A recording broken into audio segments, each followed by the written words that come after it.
நேயர்கள் அனைவருக்கும் அஸ்ஸலாமு அலைக்கும் வரஹ்மத்துல்லாஹி வபரகாத்துஹு மற்றும் ஒரு காணொளி ஊடாக உங்களை சந்திக்கின்றேன்.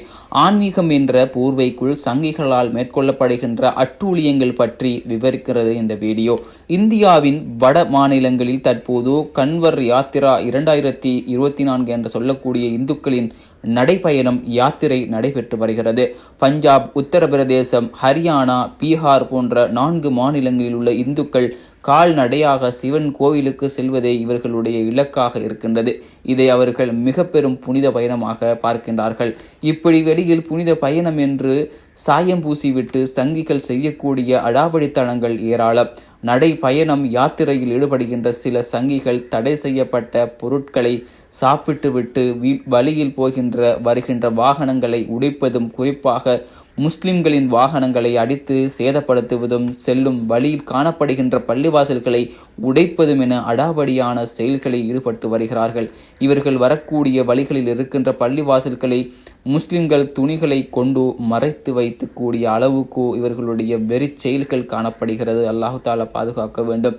அதை போல் வழியில் காண்கின்ற முஸ்லிம்களையும் தாக்கியுள்ளார்கள். அதே போல காரிலிருந்து ஒரு பள்ளிவாசல் இமாம் ஒருவரை அடித்து சட்டையை கிழித்த சம்பவம் ஒன்று பதிவாகியுள்ளது.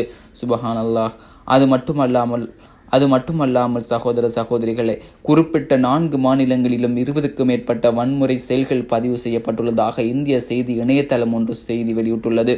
ஹரியானாவில் சீக்கியர்களுடைய பாடசாலை பேருந்து ஒன்று தாக்கியதுடன் உத்தரப்பிரதேசத்தில் ஒரு முஸ்லிம் நபரை தாக்கியதும், அதேபோல் ராஜஸ்தான் ஜுன்ஜுன் என்கின்ற ஊரில் உள்ள ஒரு முஸ்லிம் மதஸ்தலத்தில் பெண்கள் குளிக்கும் குளியலறையிலும் நுழைந்தமையும், அதேபோல் உத்தரப்பிரதேசத்தில் முசாஃபிர் என்கின்ற முஸ்லிம் நபரை தாக்கியதில் அவர் உயிரிழப்பு ஏற்பட்டமை உள்ளிட்ட 20 சம்பவங்கள் பதிவு செய்யப்பட்டுள்ளது.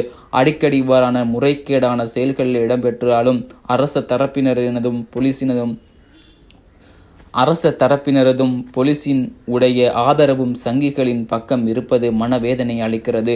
அல்லாஹ் தான் அனைத்தையும் பாதுகாக்க வேண்டும். அன்பார்ந்த சகோதர சகோதரிகளே, இந்தியாவில் உத்தரப்பிரதேசத்தில் முஸ்லிம்கள் படுகின்ற கஷ்டம் கடும் கஷ்டமாக இருக்கின்றது.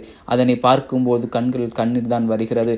அதே போன்றுதான் காசாவில் முஸ்லிம்கள் படுகின்ற கஷ்டம், முஸ்லிம் குழந்தைகள் படுகின்ற கஷ்டம். அவர்கள் நம்முடைய சகோதர சகோதரிகள் உறவுகளே, அவர்களுக்காக அதிகம் பிரார்த்தனை செய்யுங்கள். அவர்களுக்காக கைகேந்தி அல்லாஹ்விடம் அழுது பிரார்த்தனை செய்யுங்கள் உறவுகளை. அல்லாஹு தஆலா அவர்களை பாதுகாத்து அருள் புரிவானாக. இன்ஷா அல்லாஹ். மற்றும் ஒரு காணொளி ஊடாக உங்களை சந்திக்கின்றேன். அஸ்ஸலாமு அலைக்கும் வரஹ்மத்துல்லாஹி வபரகாத்துஹு.